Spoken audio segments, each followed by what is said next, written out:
மழைக்காலத்தில் காகங்கள். ஒரு சமயம் நாம்பூர் காட்டுல வழக்கம் போல மழைக்காலம் ஆரம்பிச்சிடுச்சு. காட்டுல தொடர்ந்து பல நாட்களா மழை பெஞ்சுக்கிட்டே இருந்துச்சு. எல்லா பறவைகளும் அவங்களோட கூட்டுக்குள்ள மழைய ரசிச்சபடியே ரொம்ப பத்திரமா இருந்தாங்க.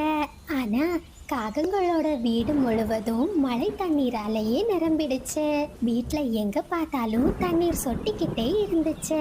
ஐயோ ஐயோ ஐயோ, நான் பார்த்து பார்த்து வாங்கி வச்ச பொருள் எல்லாம் இப்படி தண்ணியில வீணா போய்கிட்டு இருக்கே. நாம இங்கேயே உட்கார்ந்து இருந்தோம்னா தண்ணியில மூழ்க வேண்டியதுதான். வா, சீக்கிரம் வீட்ல இருந்து வெளியே போயிடலாம் அப்படின்னு பேசிக்கிட்டே பயந்து போன ரெண்டு காகங்களும் தங்களோட வீட்டுல இருந்து வெளியே வந்தாங்க. காகங்களோட வீடும் தண்ணீர்ல பாதி அளவு மூழ்கிற நிலைமைக்கு வந்துடுச்சு. ராணி, நாம என் நண்பன் பப்ளுவோட வீட்டுக்கு போவோமா? பப்ளுவோட வீடா? அந்த காகமே ஒரு மரப்பொந்துல தங்கி இருக்கு. அதுல நம்ம ரெண்டு பேரும் எப்படி இருக்க முடியும்? நாம மீனுக்குருவியோட வீட்டுக்கு போலாம். அதனோட வீடு தான் ரொம்ப வசதியா இருக்கும். நீ சரியாதான் சொல்ற ராணி. அந்த குருவி வேளா வேலைக்கு நமக்கு சாப்பிடுறதுக்கும் நல்ல சாப்பாடு கொடுக்கும் அப்படின்னு பேசிக்கிட்டு ரெண்டு காகங்களும் மீனுவோட வீட்டுக்கு பறந்து போனாங்க. ராணிக்காகமும் மீனுக்குருவியோட வீட்டின் கதவை வேகமா தட்டுச்சு. உடனே மீனுக்குருவியும் வீட்டோட கதவை திறந்து வெளியே வந்துச்சு. மீனு தங்கச்சி, நீங்க தயவு செஞ்சு எனக்கு உதவி பண்ணு. என் வீடு பாதி அளவு மூழ்கிடுச்சு. எங்களுக்கு எங்க போறதுன்னே தெரியல. இந்த மழைக்காலம் முடியறது வரைக்கும் நாங்க உன் வீட்லயே தங்கிக்கிறோம் மீனு. காகங்களே, என்ன மன்னிச்சிடுங்க. என் வீட்டுல எங்க அம்மா இருக்காங்க. அது மட்டும் இல்ல, என் ரெண்டு குழந்தைங்களும் என் வீட்டுக்குள்ள இருக்காங்க. இந்த நிலைமையில நான் உங்களுக்கு உதவி செய்ய முடியாது அப்படின்னு சொன்ன மீனுக்குருவி தான் வீட்டோட கதவை பூட்டிடுச்சு. ராணி, இந்த குருவி பொய் தான் சொல்லுதுன்னு நினைக்கிறேன். மீனுக்குருவியோட வீட்டுக்கு யாரும் வந்து நான் பார்த்ததே இல்ல. போதும் போதும், வேற எங்கேயாச்சும் போய் உதவி கேட்போம் போங்க அப்படின்னு பேசிக்கிட்டே ரெண்டு காகங்களும் அங்கிருந்து பறந்து போனாங்க. அம்மா, ஏமா பாட்டி வந்திருக்காங்கன்னு போய் சொன்னீங்க? பசங்களா, இந்த காகங்கள் ரொம்ப மோசமானவங்க. இப்படித்தான் ஒவ்வொரு மழைக்காலத்திலையும் ஏதாச்சும் காரணத்தை சொல்லி நம்ம வீட்டுக்குள்ள வருவாங்க. கடைசியில நம்ம வீட்டையே அபகரிச்சிடுவாங்க. காலுவும் ராணியும் காட்டுல நிறைய பறவைகள் கிட்ட உதவி கேட்டாங்க. ஆனா அவங்க செய்யற ஏமாத்து வேலையினால எந்த பறவைகளுமே காகங்களை தங்களோட வீட்டுல அனுமதிக்கல. சோர்ந்து போன ரெண்டு காகங்களும் ஒரு மரத்தோட கிளையில உட்கார்ந்திருந்தாங்க. இப்ப நாம என்ன பண்றது? என் அம்மாவோட வீடு ரொம்ப தூரத்துல இருக்கு. இல்லைன்னா நாம ரெண்டு பேரும் அங்கேயே போய் தங்கிக்கலாம். ஆமா ஆமா, உன் அம்மாவோட வீடு பெரிய அரண்மனை. நாம ரெண்டு பேரும் அங்க போய் தங்க முடியுமா? போதும் போதும், இது சண்டை போடுற நேரம் இல்ல. இப்ப நாம என்ன பண்ண போறோம்? ராணி, அங்க பாரு, ஒரு ஆந்தை பாட்டியோட வீடு இருக்கு. அந்த பாட்டி கிட்ட போய் உதவி கேட்டு பாப்போம் அப்படின்னு பேசிக்கிட்டு ரெண்டு காகங்களும் ஆந்தை பாட்டியோட வீட்டுக்கு பறந்து போனாங்க. ஆந்தை பாட்டி, ஆந்தை பாட்டி, வீட்டுல இருக்கீங்களா? உங்க வீட்டோட கதவை திறங்க. காகங்களே, உங்களுக்கு என்ன வேணும்? எதுக்காக என் வீட்டுக்கு வந்திருக்கீங்க? ஆந்தை பாட்டி, இந்த மழையில எங்க வீடு மூழ்கிற நிலைமைக்கு வந்துடுச்சு. எங்களுக்கு எங்க போறதுன்னே தெரியல. யாருமே எங்களுக்கு உதவி செய்ய மாட்டேங்கிறாங்க. ஆந்தை பாட்டி, தயவு செஞ்சு உங்க வீட்டுக்குள்ள எங்களுக்கு கொஞ்சோண்டு இடம் கொடுங்க. நீங்க சொல்றது உண்மைன்னு நான் எப்படி நம்ப முடியும்? பாட்டி பாட்டி, நாங்க உண்மையதான் சொல்றோம். வேணும்னா எங்க கூட வந்து எங்க வீட்டை பாருங்க. இந்த காகங்கள் சொல்றது உண்மைதான் போல இருக்கு. எனக்கும் வயசாகிடுச்சு. இந்த மழை காலத்துல என்னாலையும் உணவு தேட போக முடியாது. இந்த காகங்களை நான் பயன்படுத்திக்க வேண்டியதுதான் அப்படின்னு நினைச்ச ஆந்தை பாட்டி தன்னோட மனசுக்குள்ள ஒரு திட்டத்தை போட்டாங்க. பிறகு ஆந்தை பாட்டி தான் வீட்டோட கதவை திறந்து வெளியே வந்தாங்க. நீங்க தாராளமா என்னோட வீட்டுல தங்கலாம். ஆனா அதுக்கு ஒரே ஒரு நிபந்தனை தான். என்ன ஆந்தை பாட்டி? எதுவா இருந்தாலும் சொல்லுங்க, நாங்க கண்டிப்பா கேக்குறோம். வேற ஒண்ணும் இல்ல காகங்களே. நீங்க என் வீட்டுல தங்குற நாள் முழுவதும் நான் சொல்ற வேலைய நீங்க செய்யணும், சரியா? சரி ஆந்தை பாட்டி, நாங்க சம்மதிக்கிறோம். நீங்க என்ன சொன்னாலும் கேக்குறோம். சரி, அப்படின்னா வீட்டுக்குள்ள வாங்க. உடனே ரெண்டு காகங்களும் ஆந்தை பாட்டியோட வீட்டுக்குள்ள வந்தாங்க. காகங்களே, இந்தாங்க தொண்டு. இந்த தொண்டை வச்சு உங்க உடம்ப தொடச்சிக்கோங்க. காலு, நீ கொடைய எடுத்துக்கிட்டு வெளியே போய் உணவு தேடிட்டு வா.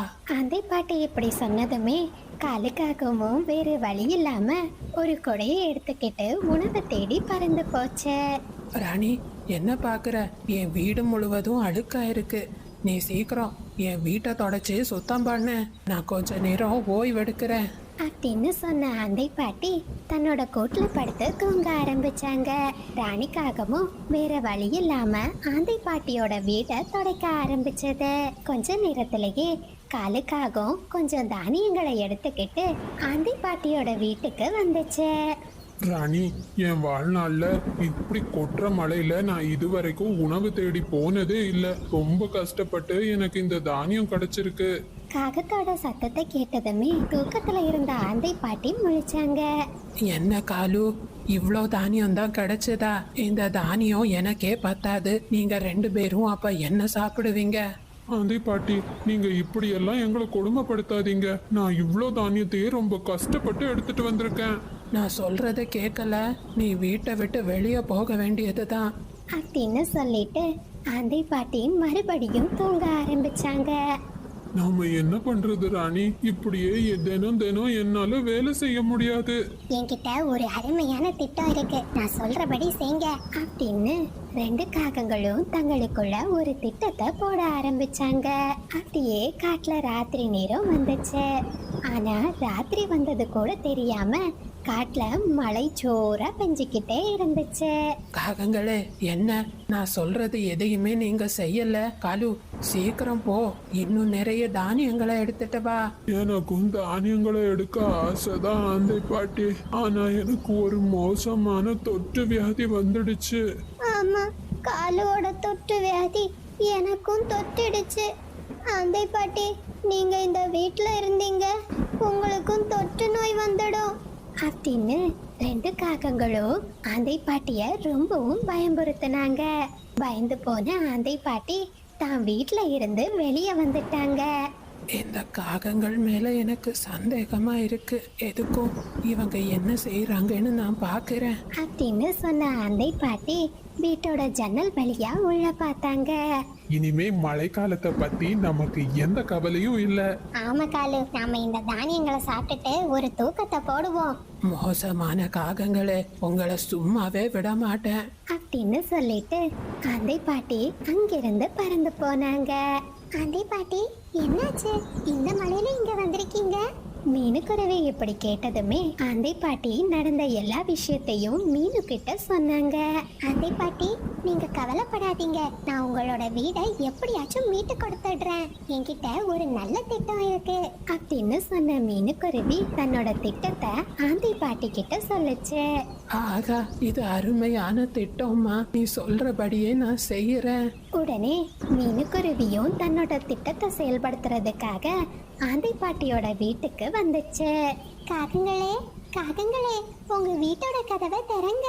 உடனே காலுக்காகவும் தான் வீட்டோட கதவை திறந்து வெளியே வந்துச்சு. காகங்களே, என் வீடு உடைஞ்சு போயிடுச்சு, தயவு செஞ்சு என்ன காப்பாத்துங்க. உங்க வீட்டுல கொஞ்சோண்டு எனக்கு இடம் கொடுங்க. ஹே மீனு, இப்ப எந்த முகத்தை வச்சுக்கிட்டு இங்க வந்த? நாங்க உதவி கேட்ட நேரம் நீ செய்யலல்ல, இங்க இருந்து ஓடிடு. இரு மீனு, நீ வீட்டுக்குள்ள வா. ராணி, உனக்கு என்னாச்சு? எதுக்காக இந்த குருவிய வீட்டுக்குள்ள கூப்பிடுற? உணவு தேடிட்டு வர்ற வேலைய இனிமே இந்த குருவி பார்க்கட்டும் அப்படின்னு பேசிக்கிட்டு காகங்கள் மீனுக்குருவிய வீட்டுக்குள்ள கூப்பிட்டாங்க. உங்களுக்கு விஷயம் தெரியுமா? ஆந்தை பாட்டி ஒரு மரக்கிளை கீழே விழுந்ததுல இறந்து போயிட்டாங்க. அவங்க ஆவியா வந்து காட்டுல இருக்கிற நிறைய பறவைகளை பயம்புறுத்தி அவங்களையும் கொன்னுடுறாங்க. மீனுக்குருவி இப்படி சொன்னதை கேட்டதுமே 2 காகங்களும் ரொம்பவும் பயந்துட்டாங்க. அப்படியே அன்னைக்கு ராத்திரி நேரம் வந்துச்சு.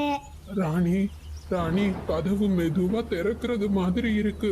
ஒருவேளை ஆந்தை பாட்டி வந்திருக்குமோ? காலு, சும்மா பயப்படாதீங்க. ஓ, உங்களால தான் நான் இப்படி ஆவியா அலையிறேன். உங்களை நான் சும்மாவே விட மாட்டேன். ஆந்தை பாட்டிய பார்த்ததுமே 2 காகங்களும் ஆவின்னு நினைச்சு ரொம்பவும் பயந்துட்டாங்க. ஆந்தை பாட்டி, ஆந்தை பாட்டி, எங்களை ஒண்ணும் பண்ணிடாதீங்க, எங்களை ஒண்ணும் பண்ணிடாதீங்க. ஏ காகங்களே, இது எனக்கு வீடு, நான் இனிமே இங்க தான் இருக்க போறேன். இது எனக்கு வீடு, நான் இனிமே இங்க தான் இருக்க போறேன். இங்கிருந்து ஓடிடுங்க. நாங்க இப்பமே போயிடுறோம், எங்களை உயிரோட விட்டுருங்க. அப்படின்னு சொல்லிட்டு ரெண்டு காகங்களும் வேகமா அங்கிருந்து ஓடிட்டாங்க. மலையில் குருவியின் மூங்கில் வீடு. அது ஒரு அழகான சாயங்கால வேளை. நாம்பூர் காட்டுல சூரியன் மெதுவா மறைய ஆரம்பிச்சது. அந்த நேரத்துல ஒரு அம்மா மயில் தான் குழந்தைய கூட்டிக்கிட்டு ரொம்ப வேகமா பறந்துகிட்டு இருந்துச்சு.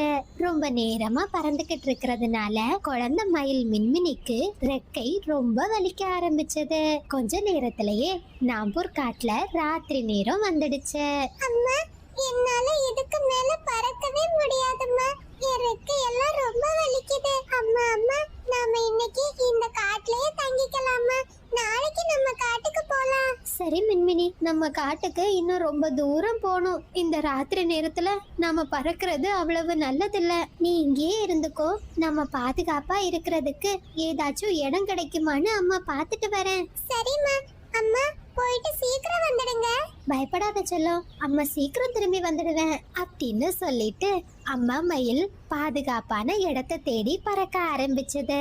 கொஞ்ச தூரத்திலேயே ஒரு மரத்தோட பொந்து மயிலோட கண்ணுக்கு தென்பட்டுச்சு. ரொம்ப சந்தோஷமான அம்மா மயில் அந்த மரத்தோட பொந்துல தங்கலான்னு முடிவு பண்ணி பொந்துக்குள்ள எட்டி பார்த்தாங்க. ஆனா அந்த பொந்துக்குள்ள ஒரு மோசமான பாம்பு தூங்கிக்கிட்டு இருந்துச்சு. இத பார்த்த அம்மா மயில் ரொம்பவும் பயந்துட்டாங்க. நல்ல வேளை நான் இந்த பொந்துக்குள்ள போகல. அந்த பாம்போட கண்ணுல நான் பட்டேன். அந்த பாம்பு நிச்சயமா என்ன கடிச்சு கொன்னுடும். வேற ஏதாச்சும் இடத்த பாக்குறது தான் நல்லது அப்படின்னு சொல்லிட்டு அம்மா மயில் மறுபடியும் கொஞ்ச தூரம் பறக்க ஆரம்பிச்சாங்க. அந்த சமயத்துல காலுவும் ராணியும் தான் வீட்டு முன்னாடி உட்கார்ந்து பேசிக்கிட்டு இருந்தாங்க. இத பார்த்ததும் அம்மா மயில் காகங்களை நோக்கி பறக்க ஆரம்பிச்சாங்க. அட, நம்ம காட்டுக்கு மயில் வந்திருக்கா? நம்பவே முடியல. ஹே மயிலே, நீ எதுக்கு எங்க காட்டுக்கு வந்திருக்க? காகங்களே, நான் என் அம்மாவோட காட்டுல இருந்து என் காட்டுக்கு போய்கிட்டு இருந்தேன். ஆனா போற வழியில ரொம்ப இருட்டிடுச்சு.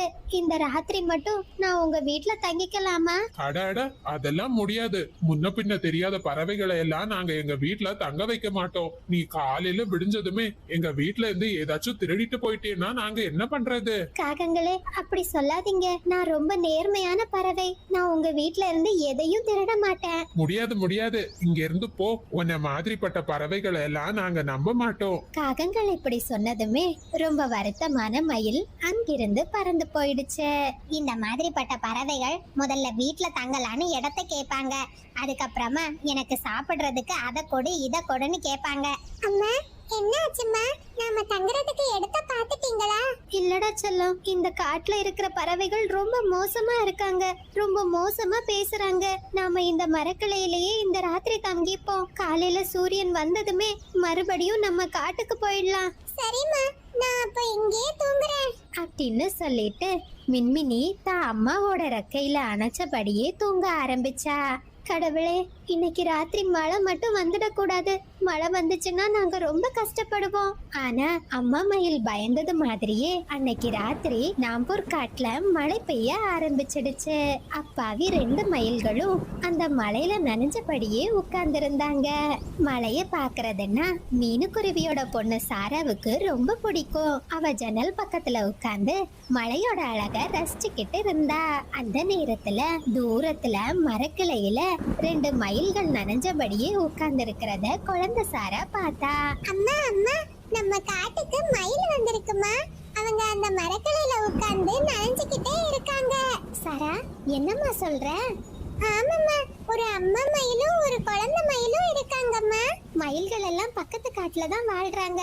ஒருவேளை நம்ம காட்டுக்கு வந்த அவங்க இந்த மலையில மாட்டி இருக்கலாம். நான் எதுக்கும் அவங்க கிட்ட போய் விசாரிச்சுட்டு வரேன். அம்மா அம்மா, நானும் வரேம்மா. வேண்டாமா சாரா, வெளியே நல்ல மழை பெய்யுது. அம்மா மட்டும் போயிட்டு வரேன் அப்படின்னு சொன்ன மீனுக்குருவி ஒரு கொடையை எடுத்துக்கிட்டு மயிலை நோக்கி பறந்து போச்சு. மயிலக்கா, மழையும் இடியும் ரொம்ப அதிகமா இருக்கு. இந்த மழையில உங்க சின்ன குழந்தைய வச்சுக்கிட்டு எதுக்காக இப்படி நனைஞ்சுக்கிட்டு இருக்கீங்க?